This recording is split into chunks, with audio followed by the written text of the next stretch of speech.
Do you know how powerful pain is?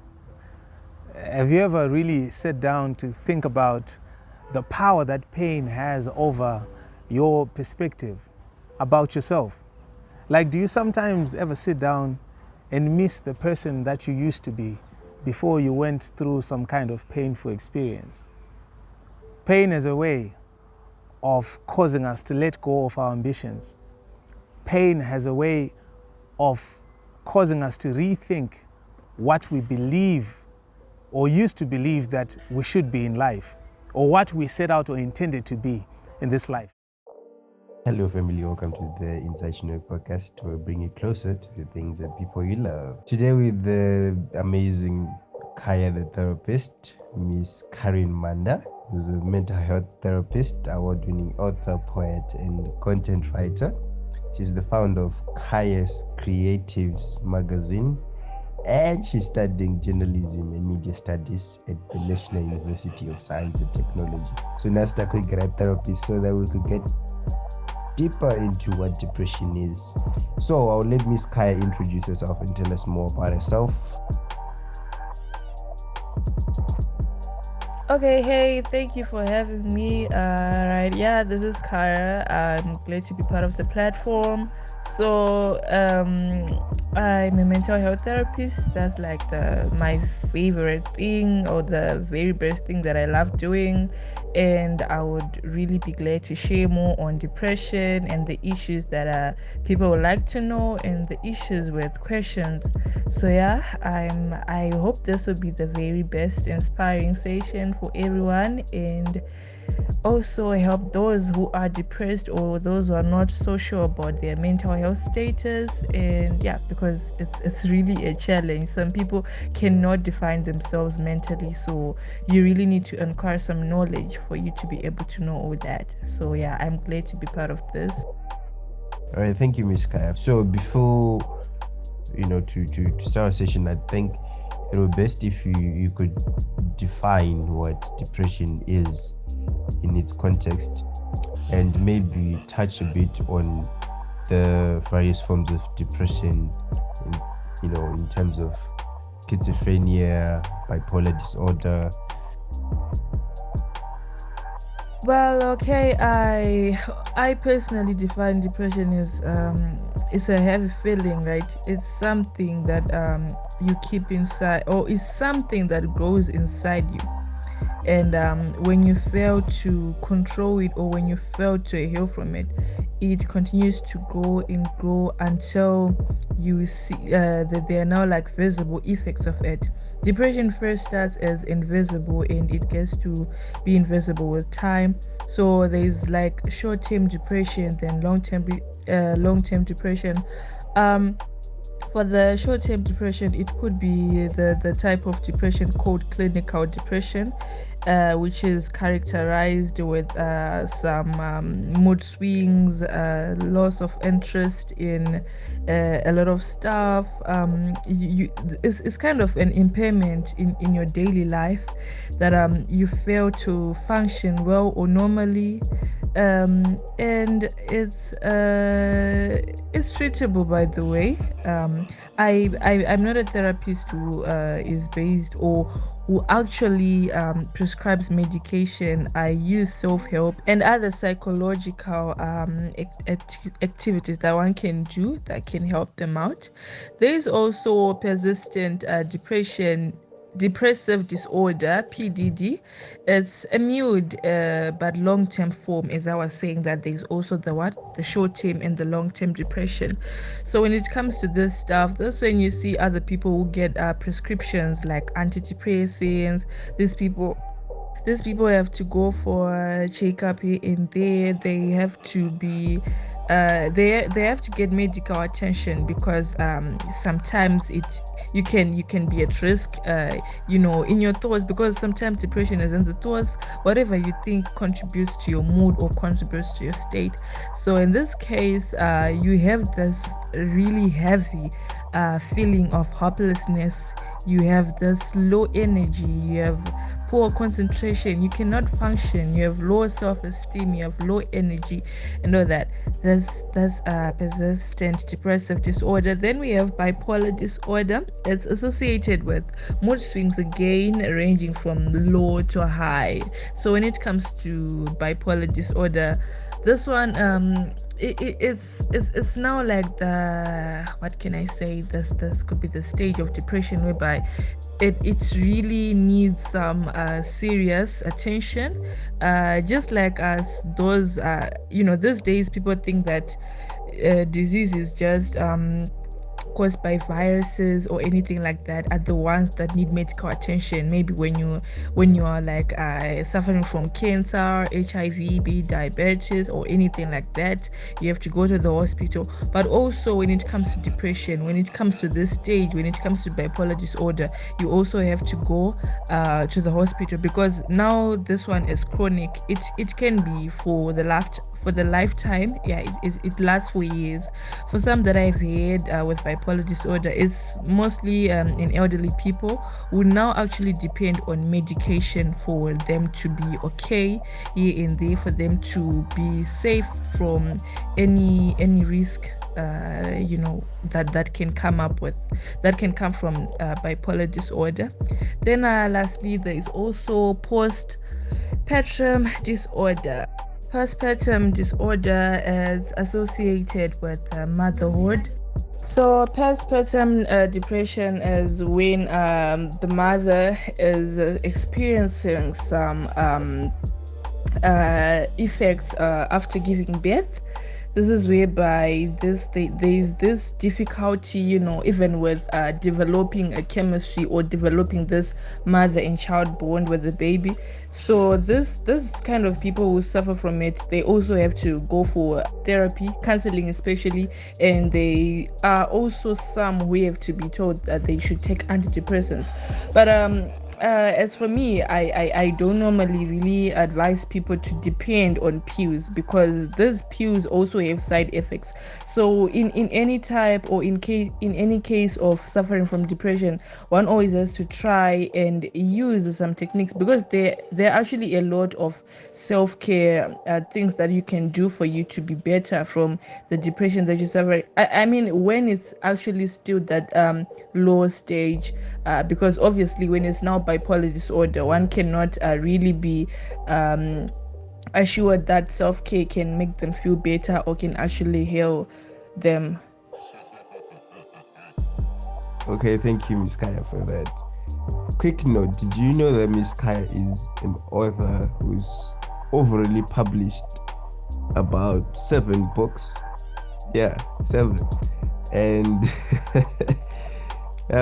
anyways, she's also working on another piece right now, patiently waiting for that one. But there was a user who sent a question, because I did this survey online on our WhatsApp platform. If you want to join our WhatsApp platform, just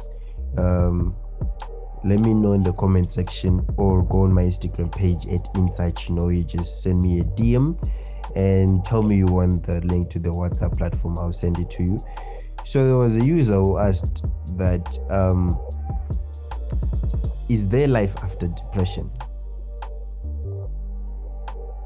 Well, yes, there is life after depression. There is life. There is, because the one thing about people, they don't know mental health. They don't know depression. They don't know anxiety.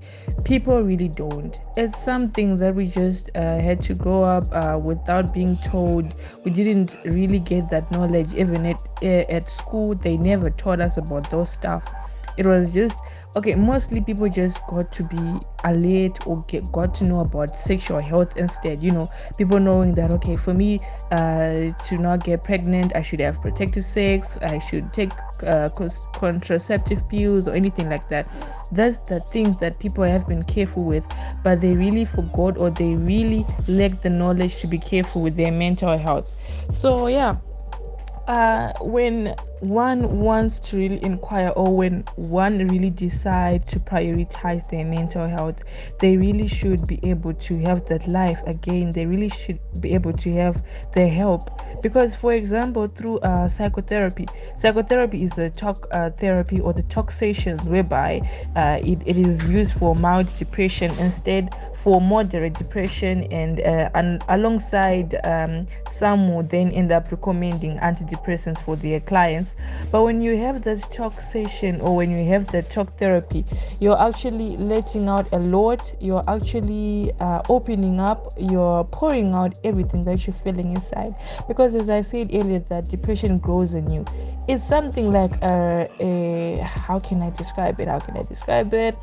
Okay, it's something like a heavy bag, right, that you're carrying inside, or a heavy bag that would be like hanging inside you. So mostly you won't really be okay because of that heaviness. Even, okay, if we have to say physically, if you're carrying a heavy bag, what happens? You might get tired for like after 30 minutes, right? You might start sweating, your muscles starts hurting, and all that. You're feeling a lot, you feel uncomfortable. So then what is the solution for you to not feel all that? The solution is to drop the bag down, or to place the bag down, for you to feel better and lighter again. It's the same with depression. Depression is the heaviness within you. Yes, it is actually invisible. It's something that you cannot touch, which is the worst, because you cannot control it. You cannot like take it from you and place it somewhere, maybe give it to your friend, like, okay, hey, can you have this depression for a while? It's nothing like that. But it's something that is invisible. It's something that is in you. So when you have that psychotherapy, when you have the talk sessions with your therapist, you let everything out. You letting it all out, and bit by bit, that kind of relief from the bitterness, from the anger, from the grief, whatever, makes you feel lighter. That's just how depression can also give you life after the sessions. And then we can also be having those kind of people who really fail to open up, the people who find it hard to like really just even a therapist, they can trust a therapist with their issues, they cannot open up. So when it comes to those kind of cases, we then have to use other regular exercises to help them create positive feelings, or to help them pour out without really coming to your face, or without really coming to your DM with their issue, right? So I always tell people about this letters therapy. Letters therapy really help in that you are confronting your past, or you confronting someone who has hurt you before by writing them a letter. So if it's like you're writing to me, it's just like, dear Khaya, I'm not okay, you did this and this to me, you hurt me, you disappointed me, you like letting everything, every bitter feeling, every bitter emotion in you, that kind of bitterness you're carrying. So then the whole point is not for me to receive the letter that you wrote for me, but it's the whole point of just pouring it out without involving another human. Because one thing also that I've noticed is people depend on people for their healing. Because yeah, a lot of people right now, they are waiting for that person to ask for forgiveness. A lot of people are like saying that I'm gonna be okay if he comes back to me and say sorry. I'm gonna be okay if this person fixes this and this that they broke in my life. But it's not gonna work that way. It's not. There has been some issue that have happened years back, and people have never asked for forgiveness, and they will never do, because they won't really understand. They don't really prioritize what you feel. So it's just like that. It's just like that. So self-helping, coping, and psychotherapy always brings life after depression, when one really prioritizes their mental health, or when one is willing to go a further beyond, because it's a journey. Every therapy is a journey. So when you're willing to take the journey and you want to be better, you talk about your concerns, we also address your mental health needs, and also you get to define yourself mentally. Thank you very much, Miss Khaya. So I would say our social upbringing did not in some way prioritize mental health, especially depression, especially among us as young people. So, how do we disrupt the system whereby we're able to educate us as young people to prioritize depression, prioritize mental health, and at the same time, how do I, as a person, know could I have depression? Because at some point, you might reach a certain point where you feel empty, but you don't know could maybe you've got mood swings. Maybe your mood swings are because you've got bipolar disorder, or this is a question that was asked on our WhatsApp platform. How do you tell if someone has depression? And at the same time, how can you assist that person? Okay, so the way that you get to know about your depression, or you get to know about your mood swings, be it your mental health status, it differs with age, gender, it differs with also your environment. Because let's say, for example, oh, and also your status, basically family status or anything like that. Because out there, people believe or think that when you are rich, when you have everything, you there is no reason to be depressed. There is no point to be depressed when you're doing well in life. You're all established. You have a good job and all that. But depression really isn't about that. Depression can just hit you in any way or in any state. So when it comes to all these factors, age, gender, environment, and status, there are a lot of things that can happen in our day-to-day lives. There are things that can also make you sad. There are things that can also change your mood. There are things that can make you act your anger out. There are several people who act out their anger by maybe breaking stuff, by maybe shouting and all that, maybe drinking so much, maybe they get to be addicted on drugs. They just become the ways of coping up. So through all these actions, one just gets to know that this is not the normal me. This is something different. You get to feel it on your own, just like how you can wake up and be like, I'm not okay, but I don't know why. Those kind of mood switches. In just any case, be it you having a normal day or anything like that, you just get up and you're not okay. So depression is detected through the mood changes. It is detected through your change of maybe sleeping or eating patterns. You've been eating a lot, then all of a sudden you just lost appetite in a lot of the even your favorite food. Actually, you just lose it all. And also maybe interest, basically. Maybe you love going out, you always go out with your friends every weekends, but then when people hit you up, you be like, no, I don't feel like going, or I feel like staying indoors. Also, yeah, you can also know you're depressed when you're isolating yourself from the people that you'd always spend your time with. There are some people you see maybe walking alone, even around groups of people. Yeah, just because they have isolated themselves. They have created this sort of boundary that they don't want to be with anyone, or they don't want to go along with anyone.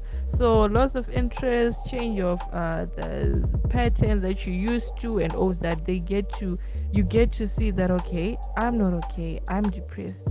And depression is not only about how you feel, the mood, actually, right? Some people can also be affected physically or something like that. You can even get headaches, you can get this kind of like anxiety attacks, you might feel suffocated, you might even sweating and all that. There's some things that you can also see that there's something wrong with me, you see. So even insomnia, yeah, you may be failing to sleep a lot and all that. You're overthinking stuff. You're changing. Like, I mean, you can basically see that this is not the me that I'm always used to. And anything that you feel uncomfortable with, any mood that you feel is maybe affecting your day, your daily cycle or something like that, shows that you're depressed. So that's just how you get to see that at this point I'm not okay and I have to seek help. And how do we help you when you're in the state? It just differs, because when someone comes, as I said, that at times you might feel like, I'm not okay, but I don't know why. When someone comes in such a state, right, you have to really be in their shoes. You have to try talk them out, because they always has to be a source of depression. They always has to be a source of feeling whatever you feel. Just like when you are just all happy, excited, there should be a reason why are you excited. Maybe it's not really good news or what something did for you, but maybe it's just the positive energy. There's positive thoughts that you've been having about your life. They can just make you feel happy. So that would be your source of happiness. So it's just the same with depression. It has a source. It could be like overthinking. It could be something that happened to you that maybe you ignored. Actually, people really tend to act that way. People get abused out there, people get raped, people are treated badly, and then they just ignore it. People have grown up in families that have been broken, have grown up in families of maybe parents, they are like abusive and all that. So these kind of things, we have to really root them out, because there always has to be a source. So when you talk with someone, like, okay, tell me something that comes in your mind when you feel like you're not happy. What's the something that would have happened? And that's when you see someone opening up like, okay, I broke up with my boyfriend last year. He cheated on me, or I walked in whilst I was having sex with my friends, or something like that. Then you realize, okay, there is something behind this depression. There is always something behind. Even when someone is unsure, you always have to be in the state. You always have to take time, and you find the source of it. So when we find the source, that's when the self-help or the coping mechanisms come.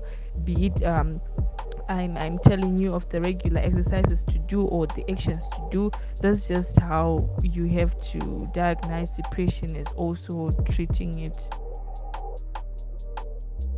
Alright, guys, don't forget to subscribe on our YouTube channel, like, share, and as well as go on our Instagram page, like, share, follow. What are your thoughts on the rising cases of suicide, especially among men who are killing themselves? The pressure that is on men, whether in relationships, whether in life, whether in marriage. What would you say are your thoughts on that? And as well as, how do we think we can best handle depression? Well, it is actually safe to say that in this era, or in this modern age, depression has been noted down to be one of the killer disease, or one of the killer illnesses, because a lot of suicide rates have been rising for the past years, and it's very sad. It's really sad. So prioritizing mental health in terms of depression in the society, I think it's all about gaining knowledge. It's all about mental health campaigns. It's also about offering free counseling services, and also guiding people in each and everything. Because we have to, when we look around, right, there are young people out there, they are growing up in stable families and all that, but they cannot open up to their parents. Rather, they cannot even open up to anyone who they trust or who they live around with. They can't. So in people get to people get to really cap a lot in themselves. They get to carry the burden maybe for years, and not be able to say it out or open up to anyone. And that has been the most, or the triggering factor on people killing themselves, is because they are actually failing. They have failed to really be okay. They have failed to be positive. They have really struggled for the past years, and they don't see any future to it. In terms of men, basically, the society believes that men don't cry, or men shouldn't cry, right? But then I also believe that men are weak. They're also weak. They're also like us females. They also need their voices heard. But then one thing, a man is not confident enough to go even to a therapist and tell her or him about what's happening in his life. A man can't go around to say, I lost my job, I'm depressed, I'm not okay, I got dumped by my girlfriend, this and that. They can't. They just keep it inside, and that kind of thing is very toxic. It's very, very dangerous, because the more you keep something inside without opening up to anyone or without saying it out, you really get to face so much. And that's just why men get to end up committing suicide or anything like that, because it's really a lot. And the society that we have grown in just believes that men shouldn't cry, men don't cry. So sometimes it just seems that since women are considered to be vulnerable, then they are the one who need more attention. That's why even they be like some care centers or some women in child care organizations. What about men? There are few of theirs, and it's just some inconsiderate that the society has on this gender thing. So yeah, that's why these cases are rising. But for just prioritizing mental health in the society, in our community, amongst friends, or anything like that, we should always practice, or we should always have that kindness, or whereby we don't have to judge anyone about their situation. We don't have to brutalize anyone in whatever they feel or whatever they're going through. We have to be listeners.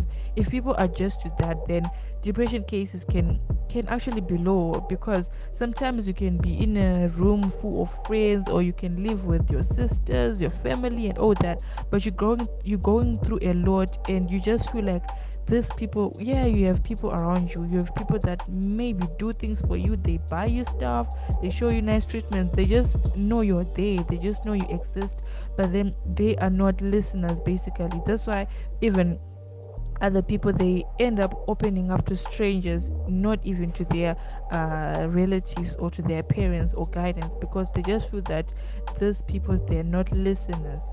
They're also afraid to be judged. With someone you stay with and opening up to them, maybe you're not also gonna face them and be able to like leave.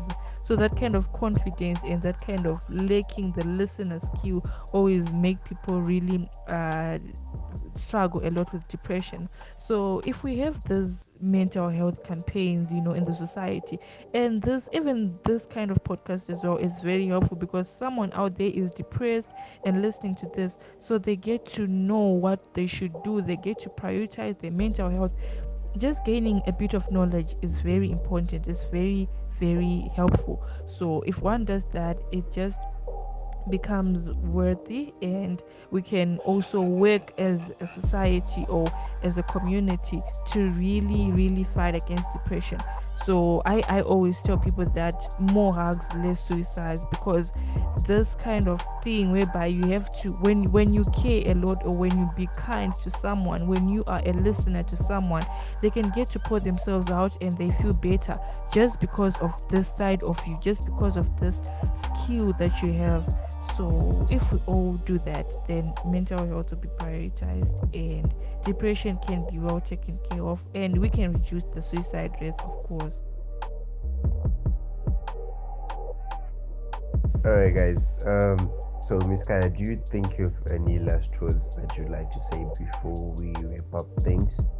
And maybe if you could, just let us know. I'm a bookworm myself. Maybe you let us know the books that you can refer for people to read, so that they can get more knowledge on mental health, as well as let us know where people can get your material, so that we can read, as well as how they can get in touch with you, your social pages and the likes.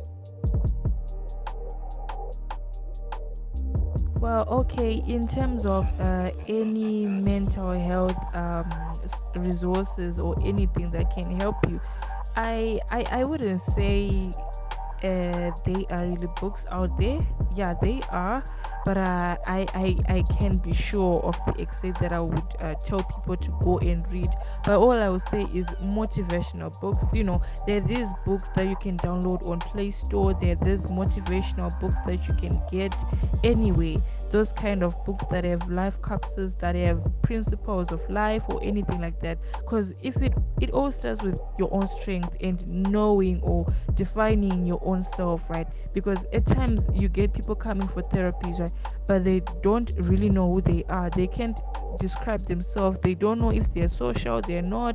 They don't know if they are rude, if they are nice, so when you get to have that motivational reading or those kind of sources, you get to define yourself, you get to um redesign yourself, you get to give a character, right? Because some people, they can't really describe themselves. It's just the same question as asking you, basically, like, who are you? Sometimes you can't answer that because you really don't know. So it all starts with self esteem boosting. It starts with boosting your own strength, your own courage, and anything like that. So everyone should just try and read motivational books, anything like that. They should read them. And when it comes to my books, I would say all of my books, they help. They are self-help books. So if one gets to check, like the first book that I wrote, Code Unchangeable State, it's like a diary of a girl that was living with albinism.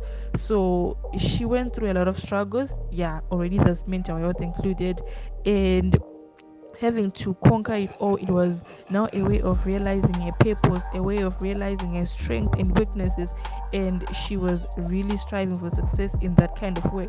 Because sometimes people just focus on what hurts them, they don't really try to realize their purpose or what they're talented in. Sometimes I get to have people maybe who are depressed, and then you start to say, like, what are you good at? Someone be like, I'm good at music, drawing, something like that, and they would actually be having great works, surprisingly. So sometimes if we also focus on our purpose in life, it also helps. So I'll basically say much of my books, or actually all of my books, they are self-help, and they get to inspire you. They are actually sarcastic. They help with just having this kind of peace. You escape from the reality that we have been used to. So everyone can check out my books. They are available, free books actually. They're available on script.com. You just go and search Karen Manda. And also my social media handles on Instagram is Khaya, KHAAYAA, and then on Facebook is Karen Palisa. And I also have a blog, is karenmanda.blogspot.com. So if anyone gets to check all those, they would really be helped and also gain some knowledge about themselves and reality as whole. Thank you so much for having me. Thank you guys for tuning in. I'm your host Ben Gray, and I told you Ndulo Quick Therapist today, and it was very insightful. I hope you enjoyed it and learned a lot, just as I have. So don't forget to subscribe, guys. Please subscribe and expect more. If again you want to join the WhatsApp platform, just buzz me on my Instagram page, that Ben Gray ZW Inside Chinoi. I'll send you the link or let you know how you can get in touch. So for today, guys, this is it. Expect more from this session. We talk more on our WhatsApp platform. Go like our pages on Instagram. So thank you, guys. You're the best. Cheers.